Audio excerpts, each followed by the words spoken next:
Hello, I'm here today with one of the most important LP album releases in the history of pop rock music. It's Meet the Beatles, the first U.S. album by Capitol, but not the first U.S. album overall. That would have been Introducing the Beatles, which was released 10 days previous to Meet the Beatles. This came out in January 10th of 1969, and it was followed 10 days later by the Capitol release of Meet the Beatles. And what was going on here is a VJ bought the rights to release the Beatles music, license the Beatles music in the summer of '63 when Capitol passed on the right to put these tracks out themselves. So third-party companies like VJ out of Chicago, Swan Records, a couple others had started releasing Beatles material. And VJ was in kind of some financial straits at that point. They didn't have much success with the singles in the summer, but when I Want to Hold Your Hand started taking off in late '63, early '64, they quickly jumped to the bandwagon and put this record out. And the contents of this record mostly matches, closely matches what released on Please Please Me, which was a UK release that came out, almost a year before this, maybe like 9-10 months. So this came out, and Capitol Records did sue for them the cease and desist releasing this record, but court cases go, it really didn't get decided until like August of '64. So this sold quite a few copies before it had to be taken away. And and then Meet the Beatles came out, the first official Capitol album, and it was kind of a combination of two records here. Of the first release, Please Please Me, and with the Beatles. This came out in the spring of '63 in UK only, and this came out in the fall of '63 in the UK only. So Meet the Beatles took about a couple songs from this one, and the majority of songs from this record, and they threw in some singles also, especially I Want to Hold Your Hand, I Want to Hear This Boy. So this is kind of a greatest hits collection of the first two Beatle albums in the UK, and some of the singles that were released in the UK, or specifically I Want to Hold Your Hand. So this was a loaded album, no doubt, at that point when it hit the record stores in January of '64. Yeah, this album, by early February, it had popped on the Billboard charts at about number 45, and then went to number 3 like a week later. And by the time the Beatles had appeared on the Ed Sullivan Show, 2 times, New York and Miami, this shot up to number 1 and stayed at number 1 for 11 straight weeks until it was knocked off by the next Beatle album that was released. And we'll talk about that in another video. And I did make a whole video about this album, Introducing the Beatles by VJ Records. So I'll pop that link to that video below, so I kind of won't go into all the details, here, because I kind of already covered it. So again, I'll link down below. So one of the important things about this album is it followed on the heels of I Want to Hold Your Hand, which the Beatles worked on and released in November, December period of '63 in the UK. Well, Capitol still had no intentions of releasing it at that time in the U.S., but some radio stations had people like airline stewardesses bring the 45 with them back from trips to England, and they started playing them on radio stations. And Capitol Records, even for a while, was trying to get a cease and desist order, but they finally just gave in and kind of rush released the single and put it out on the 26th December at '63, and immediately it was a big hit or whatever. And then they got busy preparing this album for release. And and why this album is so good compared to the other the UK releases, like I said, it's kind of a greatest hits. And a guy that's kind of notorious, Dave Dexter Jr., for kind of putting reverb on Beatles records and lopping songs off of some popular UK albums. He actually did a very good job of putting this album together. And we'll go track by track through this in just a few minutes here.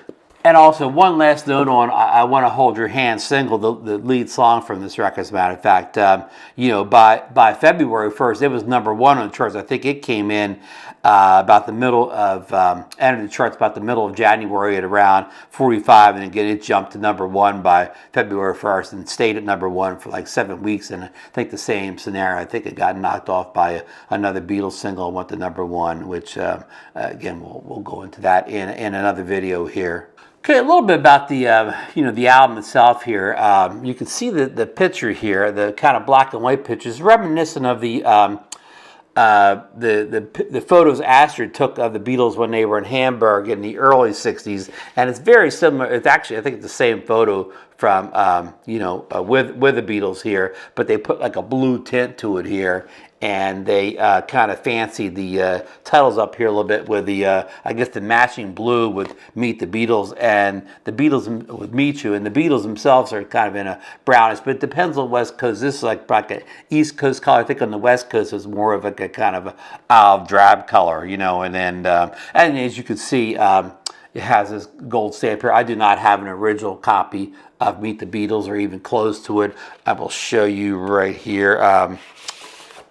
My copy is came in the purple label, and this was only available in the final kind of printing of this album in the U.S. In '78. They printed this album kind of for the last time, and it came with a purple label, so you could identify that as a '78. And I purchased mine in about that era, '78, '79, '80, somewhere in that era this album's from. But it's made a good thick vinyl. My album's got some dirt on it there, but it's in immaculate condition. I just played it just recently. Hardly a pop or anything in it at all. It just plays almost like you're listening to a CD, or in this era like a digital recording. I think mine was it was manufactured in Scranton, PA. They mounted it as printing, whatever they do to make records.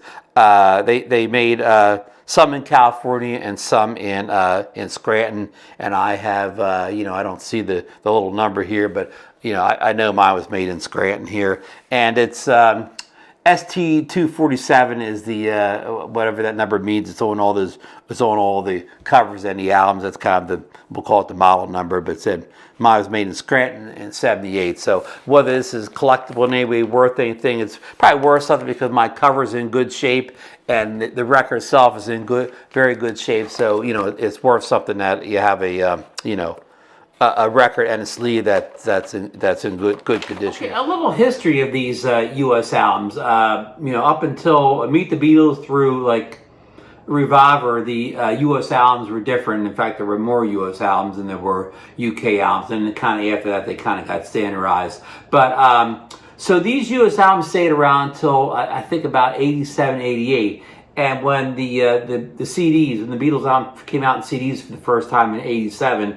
They discontinued the U.S. albums. And in fact, when the CDs did come out, you could only get the CDs in the UK version. So there was no Beatles CD of Meet the Beatles. And again, they stopped producing these U.S. albums in '87, '88. So like you cannot go out and buy this album today. You cannot buy it on album. You cannot buy it on CD. You cannot listen to it on Spotify or Apple Music. Now they did in the 2000s. They did come out with I think a U.S. Capitol, albums. I think a CD collection, and it was available on that. But that's rare. You have to buy it as that set, and I don't know if that set's still available to buy new. So. Okay, so let's kind of go go over the tracks that are on Meet the Beatles here. And here's the backside. If you've never seen the backside, a kind of a standard publicity photo of the Beatles there, the song tracks, and then kind of a biography album. Since this is the first record, it was kind of gives a little bit of the Beatles history. So that was an important album like this. And this album, the album covers this era. This is kind of a revolutionary album cover for its day. Most album covers were not this well thought out with the kind of the artistic, moody picture and just the way it's printed up top. This again did not look like a typical album from early '64 from an American group. So even the album cover is a little pushing the edge a little bit back then. But yeah, the songs here starts off with I Want to Hold Your Hand, which again maybe was the most important like single 45 ever at that point or whatever. It showed the Beatles in their full force. All the songs in here were written by Lennon and McCartney, so I won't say that again, except Don't Bother Me, which was written by George Harrison, and then Till There Was You, which was written by whoever wrote the music for the play, The Music Man, movie The Music Man, but everything else is McCartney and Lennon original. I Want to Hold Your Hand is almost like the penultimate Beatles single. Right there you have a lead vocal by Lennon and McCartney sharing vocals. You can hear Harrison there doing the 3-part harmonies time there. The videos, it's all out, pop rock standard with the the instruments, George's lead guitar, John's rhythm guitar, Paul's bass, Ringo's superb drumming. All that's in place on this single here, and the way they're just kind of coming full force with the vocals, the instruments. You just didn't see that then, which was a lead-off single of the Please Please Me album. A great rock song, lead sung by Paul McCartney, and just a real great rock song, great lead vocal in that. Maybe kind of had a little bit of a feel for, a little bit of the old 50s rock or whatever, modernized with what the Beatles do, but just a fabulous song. And that was followed by the third song with This Boy, which was kind of his turnaround from the first two songs, these high energy kind of super rock pop songs. This Boy was, a 3-part harmony. Now, the other songs, especially One Hold Your Hand, a lot of 3-part harmony, but this was an obvious 3-part harmony. The lead singer was John on this one, and it was kind of like a waltz or whatever, but it's the kind of song maybe the parents and the older folks could like or whatever. Just beautiful lead vocal by Lennon. Just established this whole right there that, hey, this guy is, this guy right off the third song of the first album is one of the top singers out there, stylists. Just love this song, all the way through. Just the playing on it, the vocals. I mean, I still enjoy this song as much today as the first time I heard it. And let me preface that I was only 4 years old when this came out, so I did not experience this firsthand. I'm giving you all this from somebody that discovered this album, 10 years after it came out or something like this, whatever. So I wasn't there, for the beginning. And two, I want to preference that, I'm saying this is the best Beatles album in the early days. And a lot of it's what you grew up on. Like if you grew up on the UK ones, you think the UK's are better. If you grew up on the American albums, you think the American album's the best. It's good what you got to know. But okay, on to the tracks. Now the fourth track is It Won't Be Long. Now this is another up-tempo song sung by Lennon and McCartney, and even Harrison. There's some 3rd-part harmony type of vocals here, but another just a bouncy track with a real good hook and real good like middle 8 portion of it. Just some lovely vocals and playing on this. Just another great. I keep saying great. Another just super songwriting effort by Lennon and McCartney. So another again the classic here. The 5th song is All I've Got to Do by John Lennon on lead vocal, and this is like a little bit of a slower song. I took it down a notch here again. You're different than This Boy, but down a notch. A more of a thoughtful song, going a little deeper here. I took it down a little bit of a notch here, but still a great song, just a classic here. And the final song on side one was Paul on lead vocal again with All My Loving, just another up-tempo, super pop rocker. Great lead vocal by Paul again. The band, everything on, all the instruments, the drums, the lead guitar, everything just so excellent in this song. And John, like a lot of groups in there didn't have the, the extra rhythm guitars like John. John's rhythm guitar, is probably, something unique that, copied after this. But at this point, somebody playing rhythm on all these tracks like this was, something that's not, what wasn't typical of the records were being released at this time. So, and this side one totaled like 13 minutes and 45 seconds.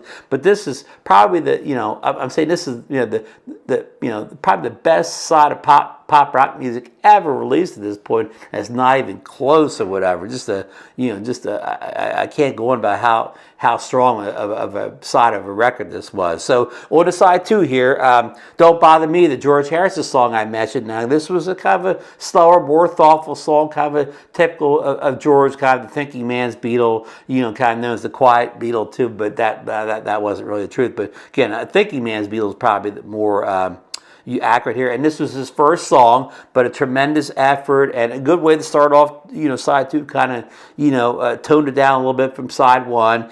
And then we go into Little Child by John Lennon and on lead on this song here. And this is a kind of a harmonica-driven song, harmonica all the way through. And this is kind of like a up-tempo number. And you know what? It's not my favorite song. Don't get me wrong; it's a good song, but among the other, probably the weakest song, maybe here yet. And this is just my opinions only. I'm sure there's people out there that think "Little Child" is their favorite Beatles songs of all time, and nothing wrong with that. Everybody's entitled to their own opinion. My opinion is not right, wrong or whatever. Again, you're entitled to disagree with me. Okay, the third song was the cover version of the "Till There Was You," which was a song from the Broadway musical The Music Man, and also a big successful movie a couple years before this. But this is a complete rethink of it. You wouldn't even know if you watched The Music Man as a kid and you heard this, you wouldn't even know it was from there. George does one of his best lead guitar parts of his early era on this song. You can see he really worked on it. It kind of has a Spanish guitar feel to it, and Paul really sings it really well, and he does this little thing at the end with his voice or whatever. I mean, this is a fantastic remake, and again, a lot of people wouldn't even know it wasn't a Beatles song. They really kind of made this song their own. Next song up, number 4 on side 2, was "Hold Me Tight," another McCartney lead vocal here, and another song. It's kind of like a mid-tempo. It's not really slow, and it's not really a rocker. And again, it's another one. It's not one of my my favorite songs. I don't dislike any song in here, but it's another one. It's sort of like not nobody's buying the album for "Hold Me Tight." And again, I know some people out there love "Hold Me Tight," but just a passable good song, good song for side 2 of an album, right? Okay, the 5th song now is "I Want to Be Your Man," which it's another McCartney Lennon original, but they wrote it for the Rolling Stones, who had already released it as a single at this point, and they had some success as a single with it, but. And not that I dislike the Rolling Stones version, but I'm glad the Beatles did this themselves. I mean, this is a great, kind of old school rock and roll songs with just a lot of drumming, great drumming, lead guitar in it, bass, everything. And Ringo, this is one of my favorite Ringo tracks, like especially early days, along with Boys. This is just a great song for him to do live. I just love "I Want to Be Your Man," always have, and just a showcase of Ringo and his great abilities as not only a drummer, but as a singer on the right song. Ringo was limited, compared to the Beatles as a singer, but with the right song, he could do a really good job. Yeah, and the last song was track 6. Not a Second Time, another Lennon vocal here, Lennon lead vocal, and this was a kind of a slow down, track here for the end of the album. Just a more thoughtful, kind of serious track. John going a little bit deeper than in some of the more pop songs, and I mean a great vocal by John, a great song, a great way to finish this record up here. So side 2, definitely not as strong as side 1, but there's definitely some, there's at least 3, possibly 4, strong tracks on side 2. So again, this just makes for, again, to me, the most important record album of this era here, or up to this point, probably the most important pop rock album every time. I'm not trying to say it wasn't some jazz or classical or country classics that were not as good, or maybe they were better than this, but just in the pop rock category. Can't imagine anything at this point album that wasn't like a kind of a golden hits or greatest hits collection from, say, Elvis, Chuck Berry, Buddy Holly, that can match up, to this record. And, this record kind of set off what we know as the garage band era, where, people bought this record or watched the Beatles and Ed Sullivan, kids, teenagers all over the U.S. went out and they bought instruments, guitars, and drum kits and whatever.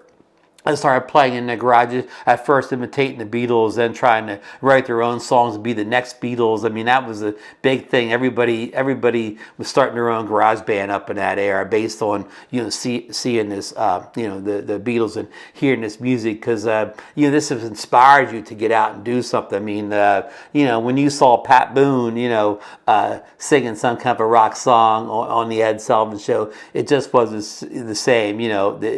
He's singing the rock song, and they got the Ed Sullivan Orchestra playing the music behind him, like real slow tempo. I mean, again, that just didn't inspire anybody to go out and start a band up or whatever. And like the thing is, the artists that came before the Beatles, most of them were discovered, and not really kind of earn their chops per se. When I say discovered, they maybe they sent in a demo to a record company, or maybe somebody saw them singing at a birthday party or a school recital, and signed them up or bought them down. But the Beatles had played pretty much nonstop for at least 3 years, in Liverpool, Hamburg, other places in the southern UK, all the clubs, the dance halls, the bars, that type of thing. And they had so many hours on stage perfecting, not only their vocals, their harmonies, the 3-part harmonies, but perfecting their playing, George on the lead guitar, Paul on the bass, John on rhythm, and then of course Ringo came a little bit later. He kind of perfected his drumming style with the Roy Storm and the Hurricanes. So, but anyhow, when it was time for them to come in and record albums or whatever, I mean, they were ready to go. They had the sound down. They did not need help from all these extra studio musicians and and songwriters and so on like that. Now, I mean, the early Beatles albums like Please Please Me had quite a few cover versions, and even with the Beatles. And I think with Meet the Beatles, what they did is they took off most of the covers and went with almost all originals. And that kind of gave this album a very unique sound that was just, you just got, except for that one song, you got bombarded with Beatles originals, which was great. Not saying that I didn't love some of the Beatles cover songs. I love, like the Please Please Me. It ends with Twist and Shout, the old 50s song.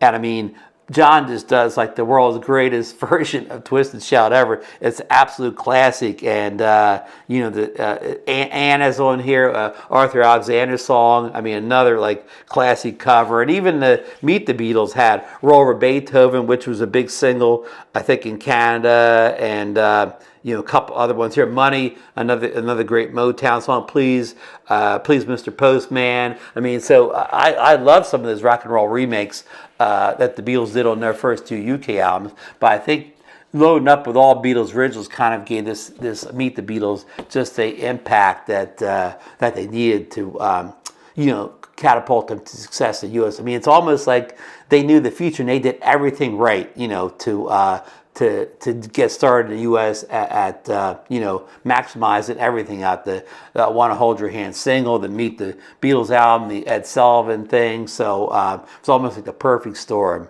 of events that that just made everything so special. So yeah, I hope you enjoyed this little kind of review of Meet the Beatles. I know we talked more about the history and construction of the Meet the Beatles when we actually breaking the songs down into fine detail. Maybe I'll come back and go a little deeper into each song or whatever, but I think most people are mostly familiar with these songs, with this thing. If you grew up like me, I was only 4 years old when this came out. I didn't know how to have this. I bought this when I was like an older teenager, college age kid. But mostly like I grew up with learning these old songs by having the Red album. They had the Beatles Red and Blue albums that came out in '73.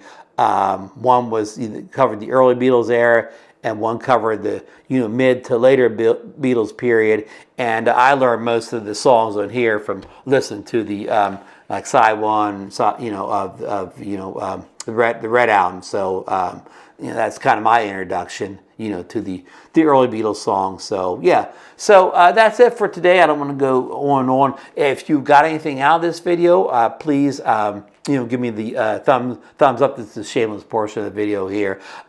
Subscribe to the channel if you haven't already subscribed. I'm just starting to do some album reviews, basically starting with the Beatles and maybe solo Beatles stuff, and then branching out into other music from the era of this time, maybe the Stones, the Who, Zeppelin, and so on. But anyhow, I do a lot of tech stuff on my channel too. So if you subscribe and I put up an action camera video or a microphone video or a drone video, and you don't care about tech gear, just don't watch that one or whatever. I don't want to start a whole other channel just for the music, because it's so hard to get a new channel going and get any sort of following or whatever. So kind of mixing this in with the tech channel, but do ring that bell so you know when I put up a new video. Instead, if you're only here for the album reviews, if you see another video come up, just don't watch it or whatever, right? And I will put a buy me a coffee link down below. So if you want to throw me a couple bucks to help keep the channel going here, to go out and acquire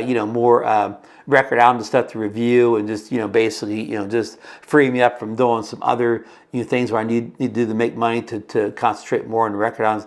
I appreciate it. Just drop a couple bucks down in there, whatever. And maybe I'll even do a Patreon at some point now, but I'm just going with that buy me a coffee link for right now. So thanks for watching, and we will see you on the next record album review, hopefully coming soon.